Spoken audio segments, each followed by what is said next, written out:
Hello friend, जय श्री कृष्णा, राधे राधे। कैसे हैं आप? आई होप कि अच्छे से होंगे। उम्मीद करती हूँ सब अपने घरों में राजी खुशी होंगे और मैं भी अच्छे से हूँ।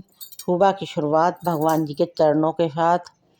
तो जय श्री कृष्णा, राधे राधे। तो आज है तीज और 15 अगस्त दोनों एक साथ हैं। तो आप सबको 15 अगस्त की भी बहुत बहुत बधाइयाँ और तीज की भी सबको ढेर सा हरियाली तीज की भी बहुत सारी बधाइयाँ। तो चलिए हम शुरू करते हैं अपना डेली का रूटीन।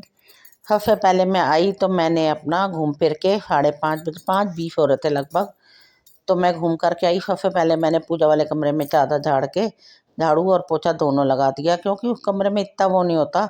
और मैंने बेटे को कहा कि वहाँ जाके लेटो, अब यहाँ नहीं लेटना। अब उसे लग रहा था कि मैं घूम फिर के आया, थक गया, मैं सो जाऊँ। इसके पापा कहने लगे आज मैं 7:30 तक चला जाऊँगा। मैंने कहा कोई बात नहीं, मैं इतने काम निपटाती हूँ, आप नहा लो, मैं फिर अपना काम निपटा के नहा लूँगी। कहने लगे ठीक है। बस मैं इसके साथ ही अपने रूटीन पे लग गई। कपड़े देखे तो अभी तो गीले थे, हल्के हल्के ठंडे ठंडे से थे। तो मैंने कहा कोई नहीं, काम वाम निपटा के, और वैसे भी आज इनको जल्दी जाना है थोड़ा, तो मुझे काम करना पड़ेगा फटाफट। तो मैंने इसके साथ ही अपना सोफ़ा वोफ़ा झाड़ा। ये चादर मैंने कल झाड़ी थी, इस पे कपड़े वपड़े तय लगा रखे थे, तो मैंने ये वाली चादर आज इसलिए नहीं झाड़ी क्योंकि इस पे ना तो कोई सोता है ना कोई। लेकिन मैं झाड़ती रोज़ हूँ सारी चादरें, मुझे आदत है। बस आज मैंने इधर की चादर नहीं झाड़ी, फोल्डिंग पलंग की। ये चादर मेरा बेटा लेके आया डबल बेड की, लेकिन छोटी है थोड़ी। कोई बात नहीं, बच्चे ऐसे ही सीखते हैं सब कुछ, धीरे धीरे लेना आदत पड़ती है उनको धीरे धीरे। अगर एक बार गलत लेंगे, दो बार, तीसरी बार तो सही लेंगे, कोई बात नहीं। बस तो इसके साथ ही मैंने अपना वॉश बेसिन साफ़ किया झाड़ू लगाने के बाद। वॉश बेसिन साफ़ करने के बाद मैं पोछा ले आई, पोछा लगाया मैंने। कमरों में तो मैं ऐसे लगाती हूँ क्योंकि इस तरह से वाइपर से क्या है, फोल्डिंग के नीचे, दीवान के नीचे, बेड के नीचे बहुत अच्छे से पोछा लग जाता है, साफ़ हो जाता है। लेकिन बाहर जो है ऐसा कुछ नहीं होता, तो मैं बाहर तो मैं बैठ कर लगा लेती हूँ। तो मैंने किचन में भी बैठ के लगाती हूँ और बाहर भी सारा बैठ के ही लगाती हूँ पोछा। तो बैठ करके थोड़ा ही होता है, वेट भी कम हो जाएगा, जबकि क्या कर सकते हैं, लेकिन वेट तो फिर भी कम नहीं होने में आता। लेकिन कोई बात नहीं, अपनी कोशिश जारी रहती है। बस इसके साथ ही पोछा वोछा भी लग गया। देखिए घर की साफ सफाई एकदम हो गई चकाचक। और अभी तो ये एक बार मैं सुबह झाड़ू लगा के गई थी, फिर दोबारा लगाई अब। और अभी मेरा खाना वाना बनेगा जब किचन में दोबारा किचन धुलेगी, सफाई होगी। ये देख लिया, सुबह 10 बजे तक 3 बार तो सफाई हो ही जाती है एक किस्म की, मतलब किचन की तो 3 बार ही हो जाती है। तो बस फिर उसके साथ ही ये बेटा लाया था कल कपड़े। इसने क्या किया था, खुद तो आ गया था 2 दिन पहले, वो तो सूखे कपड़े उठा लाया। और दोस्त आ रहा था इसका, उसी दिन आना था, और लेकिन वो किसी वजह से नहीं आया, तो उसकी गाड़ी में पन्नी में भर के गीले कपड़े छोड़ दिए। अब सोचो 3 दिन में वो कपड़े कितनी बदबू मार रहे हैं, गीले गीले बनियाने, अंडरवेयर और भी पजामा वजामा टी शर्टें थी कि सब गीले कपड़े एक पन्नी में बंद करके रख दी। उसमें खोलने में इतनी बदबू आ रही थी कि मैं बता नहीं सकती। तो मैंने क्या किया था, सुबह नहाने से पहले ही पॉलीथीन खोल के, कल रात आए थे जब भी मैंने खोल करके पॉलीथीन बाल्टी में डिप करके रख दिए थे। बस इसी के साथ ही मैंने सुबह क्या किया, झाड़ू पोछा करके, पानी आ रहा था, इसके पापा नहा चुके थे तो मैंने कहा पानी आ रहा है, बेटे को कहा वो तो थोड़ा सा, बच्चे तो आनाकानी करते हैं, मैं अभी रुक के अभी रुक के। मैंने कहा ठीक है मत नहाओ। फिर मैंने क्या किया, कपड़े धो दिए, पानी भर चुका था, मैंने कहा आ ही रहा है तो मैं भी अपना कपड़े धो ही दूँ। बस इसके साथ ही मैंने कपड़े सारे मल के अच्छे से सरफ में है और फिर साबुन लगा के धो दिया। लेकिन मैं आज इन्हें ड्रायर नहीं करने वाली क्योंकि इसमें स्मेल आ रही थी। मैंने इसमें कम्फर्ट भी डाला थोड़ा, कि थोड़ा खुशबू हो जाए कपड़ों में। और मैं इन्हें धूप में फैलाऊंगी, जो थोड़ी बहुत फीलन की स्मेल है वो भी ख़त्म हो जाएगी। तो बस ये है कि इस टाइम बंदर होते हैं, ठंडे टाइम सुबह 5:30, 6, 7 बजे, 10 बजे तक तो बंदर घूमते रहते हैं। उसके बाद बंदर नहीं दिखते, 11 बजे करीब, 10:30, पौने 11 बजे। फिर ये शाम तक बंदर नहीं दिखते, 5:30, 6 बजे तक। 6 बजे के बाद से फिर बंदर बहुत दिखाई देते हैं। तो बस मैंने कहा आज ये नल पे ही पड़े रहें, निचड़ते रहेंगे, पानी निकल जाएगा इनका। तो थोड़ा मैं आ गई नहा धो के पूजा करने। इसके पापा पूजा कर चुके थे। मैं उनको कहने लगे मैं पराठा भी नहीं खा रहा, मुझे भूख नहीं है, तो तुम मुझे जो है दूध गर्म करके दे दो। मैं उन्हें दूध गर्म करके दे के आई, वो फटाफट पी के जा रहे हैं। और मैं बैठ गई अपना पूजा करने। इसके पापा चले गए और उसके बाद मैं बैठी पूजा करने। पूजा करके हटी हूँ, फिर बेटा कहने लगा, थोड़ी देर बीती, फिर मैंने कहा अभी रुक जा, थोड़ा हमें काम निपटा लूँ। फिर मैंने उसको कहा पहले नहा ले, तीज है आज, बिना नहाए ना नाश्ता वाश्ता नहीं दूंगी। कह रहा है हमारे में तीज नहीं मनाई जाती पंजाबियों में। मैंने कहा कोई बात नहीं, 15 अगस्त तो मनाई जाती है, आप करो। बच्चों को तो किसी तरीके से बहलाना फुसलाना पड़ता है, चाहे कितना ही बड़े हो जाएं।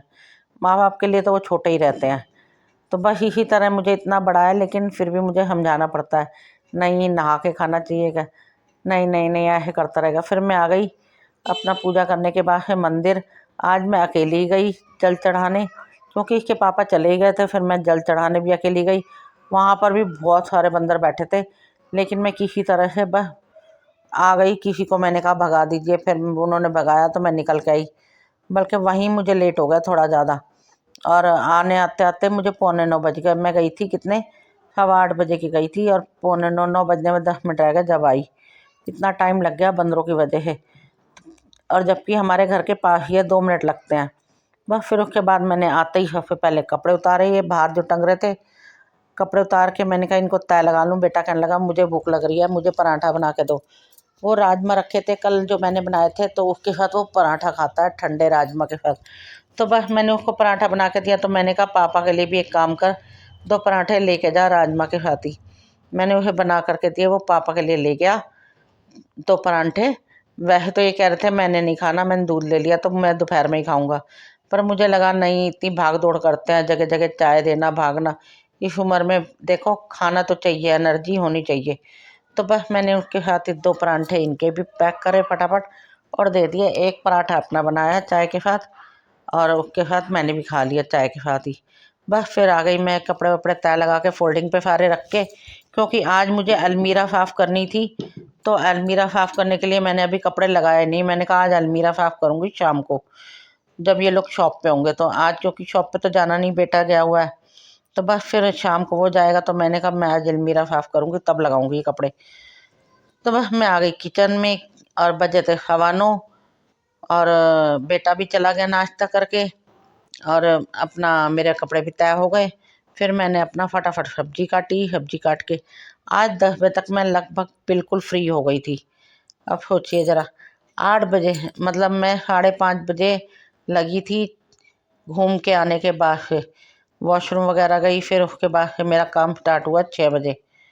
6 बजे से लेकर के मैं 10 बजे तक दिन का लंच भी बना दिया मैंने, झाड़ू पोछा भी करा, सुबह का नाश्ता भी बनाया, और अकेले सब कुछ मैनेज करा। अब आप सोचिए ज़रा, फटाफट फटाफट से करती हूँ मैं सारे काम। और मैंने कल के कपड़े भी बहुत सारे थे, वो भी तय लगाए, और आज भी कपड़े धोए खूब सारे। लेकिन मैंने कहा आज मैं सब्जी वब्जी काट के सब, जब 10 बजेंगे उसके बाद ही कपड़े डाल के आऊँगी। बस सब्जी काटते करते मुझे बर्तन करते 10 बज ही गए। बस उसके बाद मैंने 5-10 मिनट रेस्ट लिया, और फिर मैं डालने गई छत पे कपड़े। मैंने कहा अब पड़े रहें छत पर कपड़े, अब मुझे कोई टेंशन नहीं, धूप बहुत तेज है, बंदर नहीं आने के। बस उसके बाद क्या था, वो कपड़े तो रखे रहे मेरे 1 बजे तक, कोई मंकी नहीं आया मेरे आराम से, धूप में मैल भी उड़ गई उल्टा। बस मैंने इसके साथ ही अपना एक सब्जी वब्जी काट के बनाई, खीरे का रायता बना लिया साथ में, और आटा गूंद के बर्तन साफ कर लिए। दोपहर का काम भी मेरा फिनिश, और कपड़े भी धुल के डल गए, और कल वाले कपड़े भी सारे तय लग गए। बस इसके साथ ही मेरा सारा खाना वाना भी बन गया दोपहर का। और मैंने इसमें रायता डाल दिया, जीरे का छौंक। मैंने कहा जब दोपहर में आएंगे रोटी फेंकूंगी जब ही लग जाएगा।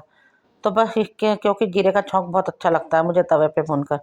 बस इसके साथ ही मैं अपना वीडियो को समाप्त करती हूँ। बर्तन वर्तन भी साफ़ करना है, और उसके बाद ही मैं अपना वीडियो भी समाप्त करती हूँ। बस ये है कि बर्तन मांजते हुए मुझे लगता है सारे बर्तन बन जाए, फिर मैं सिंक को बहुत अच्छे से रगड़ के साफ़ करती हूँ, धो के किचन को, सारी टंकी भी पानी की, और ये भी किचन भी सब मांज के अच्छे से, अपना नल भी अच्छे से मांज के, फिर उसके बाद धोती हूँ बर्तन। बस चलिए, बर्तन भी मंज गए, धुल गए, रसोई भी साफ़ हो गई, और कपड़े भी ऊपर डल गए। तो चलिए इसके साथ ही मैं अपना व्लॉग समाप्त करती हूँ। जय श्री कृष्णा, राधे राधे। अगले व्लॉग में हम फिर से मिलेंगे। जय तब तक के लिए टाटा बाय बाय। और हाँ, मेरा व्लॉग कैसा लगता है आप मुझे ज़रूर बताइएगा, और आप मेरे वीडियो पे आप अपना प्यार और सपोर्ट मेरे साथ ज़रूर बना के रखिए। आपकी कृपा होगी, आपका हाथ होगा तो मैं कामयाब होंगी। जय श्री कृष्ण।